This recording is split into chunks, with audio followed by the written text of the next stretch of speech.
오늘 저희들에게 주시는 하나님 말씀은 이사야 13장 12절, 13절부터 22절까지 말씀입니다. 말씀을 함께 봉독합니다. 그러므로 나 만군의 여호와가 분하여 맹렬히 노하는 날에 하늘을 진동시키며 땅을 흔들어 그 자리에서 떠나게 하리니 그들이 쫓긴 노루나 모으는 자 없는 양같이 각기 자기 동족에게로 돌아가며 각기 본향으로 도망할 것이나 만나는 자마다 창에 찔리겠고 잡히는 자마다 칼에 엎드러지겠고 그들의 어린아이들은 그들의 목전에서 메어침을 당하겠고 그들의 집은 노략을 당하겠고 그들의 아내는 욕을 당하리라. 보라, 은을 돌아보지 아니하며 금을 기뻐하지 아니하는 메대 사람을 내가 충동하여 그들을 치게 하리니 메대 사람이 활로 청년을 쏘아 죽이며 태의 열매를 긍휼히 여기지 아니하며 아이를 애석하게 보지 아니하리라. 열국의 영광이요 갈대아 사람의 자랑하는 놀이개 같은 바벨론이 하나님께 멸망당한 소돔과 고모라 같이 되리니 그곳에 고저할 자가 없겠고 거찰 사람이 대대에 없을 것이며 아라비아 사람도 거기에 장막을 치지 아니하며 목자들도 그곳에 그들의 양떼를 쉬게 하지 아니할 것이요 오직 들짐승들이 거기에 엎드리고 부르짖는 짐승이 그들의 가옥에 가득하며 타조가 거기에 깃들이며 들양이 거기에서 뛸 것이요 그의 궁성에는 승냥이가 부르짖을 것이요 화려하던 궁전에는 들깨가 울 것이라. 그의 때가 가까우며 그의 날이 오래지 아니하리라. 아멘. 보이는 외면보다 보이지 않는 내면을 정비하라라는 제목으로 말씀 전합니다. 본문에 기록된 바벨론의 멸망은 바벨론뿐만 아니라 바벨론 안에 살고 있던 소수민족들, 이방 민족들까지 포함하는 것이기 때문에 오늘 저희들은 어떤 환경 속에서 어떤 사람들을 가까이 하며 살아가느냐 하는 것도 매우 중요하다는 것을 먼저 기억할 수 있었으면 좋겠습니다. 이방 민족이 바벨론을 가까이 했고 바벨론 안에 살고 있었다는 이유로 함께 멸망당하고 있는 것을 보게 될 때 오늘 우리가 살아가면서 누구를 가까이 하느냐, 누구와 함께하고 있느냐 하는 것은 생각보다 중요한 것입니다. 요즘 시대는 많은 일들이 비대면 온라인으로 진행되는 언택트 시대입니다. 예전처럼 오프라인에서 사람을 만나게 되면 대부분 내가 만나고 있는 사람 앞에서만 내 모습을 신경 쓰면 됐습니다. 그 사람이 보기에 어떤가 하는 것이 더 중요했죠. 하지만 이제는 온라인으로 만나게 되다 보니 이전보다 더 많은 사람들에게 내 모습이 노출되고 보여지게 됩니다. 그러면서 사람들이 관심을 갖게 된 것이 바로 사람들에게 보여지는 외면의 모습입니다. 그래서 자신의 얼굴이 화면에 더 잘 받도록 하기 위해서 신경을 많이 씁니다. 그렇게 자신의 모습을 잘 단장해서 유튜브나 블로그에 영상을 올리게 되고 또 사람들은 그 영상을 보면서 여러 정보를 얻을 수 있습니다. 여러분, 올해 유튜브 영상을 통해 가장 많은 수입을 얻은 사람이 누군지 아십니까? 또 그 사람이 얼마를 벌었는지 혹시 알고 계십니까? 저도 기사를 보면서 깜짝 놀랐는데요. 바로 9살밖에 되지 않은 라이언이라고 하는 어린아이입니다. 이 아이가 올해 벌어들인 돈은 무려 324억 원이었습니다. 그러면 이 아이가 올린 영상은 도대체 어떤 영상이길래 이런 어마어마한 돈을 벌 수 있었을까요? 저도 한번 봤는데요. 좀 황당했습니다. 왜냐하면 그저 장난감을 가지고 노는 것이 전부이기 때문입니다. 그런데도 122억 명의 조회수를 기록하고요. 300억 원이 넘는 어마어마한 돈을 벌어들인 것입니다. 이와 같은 모습을 보면서 이제 점점 전 세계에 있는 유튜버들은 구독자들의 호기심을 자극할 수 있는 컨텐츠를 개발해서 영상을 계속 올리고 있습니다. 이제는 그 영상의 자극의 정도도 점점 그 수위가 높아져 가고 있습니다. 그만큼 언택트 시대에 세상 속에서 주목받고 자랑이 될 수 있을 자신의 모습을 꿈꾸고 있다는 그런 의미가 되겠죠. 그러나 저희들이 기억해야 할 것은 이러한 보이는 외면의 모습만 중요한 것이 아니라는 것입니다. 보이는 외면의 모습만 중요하다면 오늘 본문에 기록된 바벨론은 아마 영원했을 것입니다. 왜냐하면 바벨론은 세상에서 가장 영광스러운 나라였고 모든 사람들의 자랑이었던 그런 나라이기 때문입니다. 19절 상반절 보십시오. 열국의 영광이요 갈대아 사람의 자랑하는 놀이개가 된 바벨론, 이렇게 기록하고 있는 것처럼 바벨론은 분명 세상의 영광과 사람의 자랑을 대표하는 그런 나라였습니다. 그러나 그런 바벨론마저도 심판받아 멸망하게 되었다는 것을 저희는 반드시 기억해야 됩니다. 그렇다면 보이는 외면의 모습보다 하나님의 사람들은 무엇을 더 중요하게 여기며 살아야 되겠습니까? 그것은 바로 보이지 않는 내면의 모습입니다. 여러분, 그렇다면 또 내면의 모습이란 또 뭘 의미하는 걸까요? 저희들이 계속 살펴보고 있는 아수르와 바벨론이라는 나라를 생각해 보게 되면 내면의 모습이란 무엇인지 쉽게 알 수 있는데요. 내면의 모습은 다른 것이 아닙니다. 하나님 앞에서 겸손하게 하나님을 경외하며 살아가는 것이 바로 내면의 모습인 것입니다. 사실 이 내면의 모습이 잘 갖추어진 사람은 보이는 외면의 모습마저도 바를 수밖에 없습니다. 하지만 내면의 모습은 좋지 않아도 외면의 모습만을 꾸미는 것은 또 얼마든지 가능한 일입니다. 그러므로 우리 송탄 오륜의 모든 가족들은 보이는 외면을 가꾸기보다 보이지 않는 내면을 항상 정비하며 살아갈 수 있기를 바랍니다. 오늘 본문을 통해 저희들에게 주시는 교훈을 한번 생각해 보겠습니다. 첫 번째는 세상 영광과 사람의 자랑은 모두 사라지게 된다는 것입니다. 19절인데요. 다 같이 한번 읽습니다. 열국의 영광이요 갈대아 사람의 자랑하는 놀이개가 된 바벨론이 하나님께 멸망당한 소돔과 고모라 같이 되리니. 아멘. 사람들은 자신이 살고 있는 그 집단 안에서 인정받고 싶어 하는 그런 욕구가 있습니다. 물론 이것이 나쁜 것은 결코 아닙니다.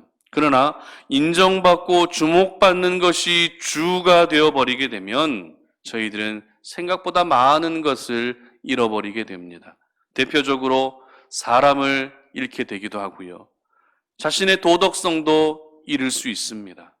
어떤 경우는 믿음마저도 잃게 되는 일들이 있습니다. 그런데도 왜 사람들은 이러한 것을 잃을지언정 세상 속에서 주목받고 인정받고 싶어 하는 것일까요? 그만큼 잠시라도 내가 최고의 자리, 스포트라이트를 받는 그 자리, 박수를 받는 그 자리에 올라가고 싶어 하는 본능이 있기 때문인 것 같습니다. 그러나 저희들이 오늘 이 아침에 잊지 말아야 될 것은 하나님의 사람들은 본능에 따라 살아가는 사람들이 아니라 말씀을 따라 살아가야 하는 사람이어야 한다는 것입니다. 본능에 따라 살게 되면 결코 믿음이라는 그 바운더리 안에 머물러 있기가 어렵습니다. 그 이유는 사람의 본능은 죄성으로 가득 차 있기 때문에 그렇습니다. 그러므로 오늘도 저희들은 자신의 자리에서 세상의 영광이 되고 사람의 자랑이 되는 삶을 동경하거나 추구해서는 안 되는 것이죠. 오늘 본문에서 이러한 삶의 결국은 모두 무너지고 사라지게 되는 것이라고 분명히 기록하고 있습니다. 세계 최강국이었던 아수르도 무너졌습니다. 그리고 아수르를 무너뜨린 바벨론도 무너졌습니다. 그리고 바벨론을 무너뜨린 메대와 바사도 무너졌고 메대와 바사를 무너뜨린 헬라도 역시 무너졌습니다. 그리고 헬라를 무너뜨린 로마 제국 역시 영원하지 못했습니다. 아수르와 바벨론, 그리고 메대 바사와 헬라와 로마, 이러한 나라는 분명 세계를 제패했던 강력한 나라임에 틀림없습니다. 그러나 이 나라들의 특징은 언제나 세상의 영광과 사람의 자랑이 되고 싶어 했을 뿐 하나님과는 전혀 상관없이 살았던 나라였습니다. 이처럼 세상 영광과 사람의 자랑은 무너지기 마련입니다. 영원할 수가 없습니다. 그러므로 오늘도 저희들이 중요하게 여겨야 될 것은 바로 세상 영광이 아니라 하나님의 영광을 위해 사는 것이고 사람의 자랑이 되는 것이 아니라 하나님의 자랑이 되어야 한다는 것입니다. 오늘도 우리가 하나님의 영광을 위해 살고 하나님의 자랑이 되는 그렇게 살아가는 사람의 인생은 우리 하나님께서 반드시 책임져 주십니다. 비록 우리가 힘든 시대를 살고 있고 어려운 시대를 살고 있지만 그 가운데에서도 살 수 있는 길을 열어주시고 호흡할 수 있는 환경을 열어주시는 것입니다. 그러므로 이제는 삶의 방향을 모두 다시 수정할 수 있기를 바랍니다. 내가 유명한 사람이 되고 내가 영광을 받고 사람들로부터 자랑스러운 사람이 되고 싶어 하기보다 이름 없이 빚도 없이 묵묵히 하나님을 섬기는 것이 내 삶의 가장 귀한 목적이 되었으면 좋겠습니다. 그래서 인위적으로 만들어가는 내 인생이 아니라 하나님이 직접 빚어가시는 인생의 주인공이 되시기를 주님의 이름으로 축복합니다. 두 번째는 무너지는 것은 한순간이다라는 것입니다. 무너지는 것은 한순간입니다. 21절인데요. 다 같이 한번 읽습니다. 오직 들짐승들이 거기에 엎드리고 부르짖는 짐승이 그들의 가옥에 가득하며 타조가 거기에 깃들이며 들양이 거기에서 뛸 것이요. 아멘. 바벨론은 분명 한때 세계를 제패했던 그런 강대국이었습니다. 모든 일들의 결정이 바벨론 왕궁 안에서 결정되었습니다. 바벨론에는 수많은 사람들이 살고 있었습니다. 약 15만 명의 사람들이 살고 있었다고 추정하는데요. 이 숫자는 로마의 10만 명 인구보다 5만 명이나 더 많은 어마어마한 인구입니다. 그만큼 바벨론에는 사람도 많을 뿐만 아니라 화려한 보물도 많고요. 없는 것이 없는 그런 나라였습니다. 그러나 그런 바벨론이 어떻게 됩니까? 읽지는 않았지만 오늘 20절을 보면 거주할 자가 없다고 합니다. 그리고 거처할 사람이 대대에 없을 것이라고 이야기합니다. 심지어 지나가는 목자들마저도 그 양떼를 바벨론 땅에서는 쉬지 않게 할 것이다라고 이야기를 합니다. 한마디로 바벨론 땅이 어떻게 된 것입니까? 저주받은 땅이 된 것입니다. 수많은 인파들로 넘쳐나던 바벨론은 이제 들짐승이 엎드리고 있습니다. 부르짖는 짐승이 사람이 살던 집에 가득합니다. 타조와 들양이 살고 있을 만큼 더 이상 사람 사는 땅이 아니라 들짐승들로만 넘쳐나는 그런 땅이 되어버린 것입니다. 바벨론은 채 100년도 안 되는 짧은 기간이라는 한순간에 무너져버린 그런 나라가 된 것입니다. 아수르를 무너뜨릴 때만 해도 바벨론은 영원할 것이라 생각했지만 바벨론의 수명은 100년도 가지 못했습니다. 저는 이 바벨론이 무너지는 모습을 보면서 참 무너지는 것은 한순간이다라는 것을 생각하게 되었습니다. 아무리 승승장구하고 아무리 오랜 시간에 걸쳐서 정성을 들이며 많은 것을 세웠다 한들 무너지는 것은 한순간이라는 것입니다. 여러분, 놀이터에 가면 아이들이 좋아하는 미끄럼틀이 있죠. 요즘에는 기술이 좋아서 이 평범한 미끄럼틀이 아니고요. 이 꼬불꼬불한 터널처럼 이렇게 미끄럼틀을 만들어 놨습니다. 그런데 힘들게 미끄럼틀에 올라가도 내려오는 것은 어떻습니까? 한순간입니다. 아무리 내려오는 길이 길고 꼬불꼬불하게 잘 만들어 놔도 내려오는 것은 한순간입니다. 미끄럼틀을 타기 위해 올라가는 수고를 한 것에 비해서 내려오는 시간은 너무 짧습니다.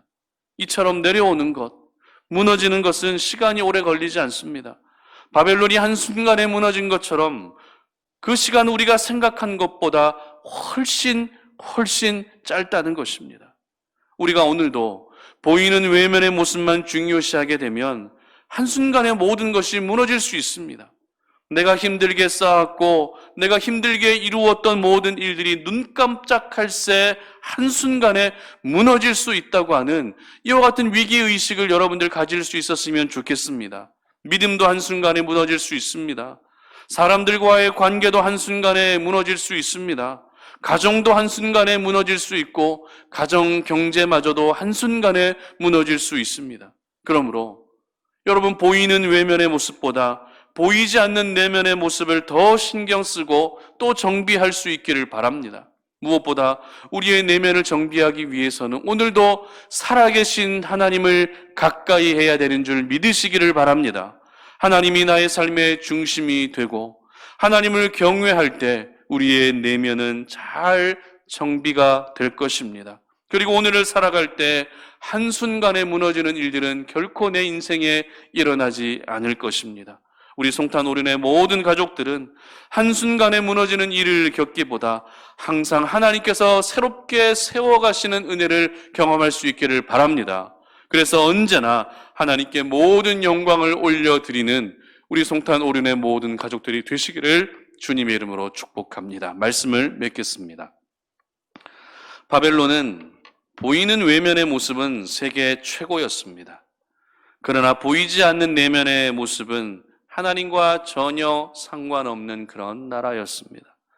한때는 세상의 영광이었고 한때는 사람의 자랑이었지만 그런 바벨론마저도 하나님은 심판하셨습니다.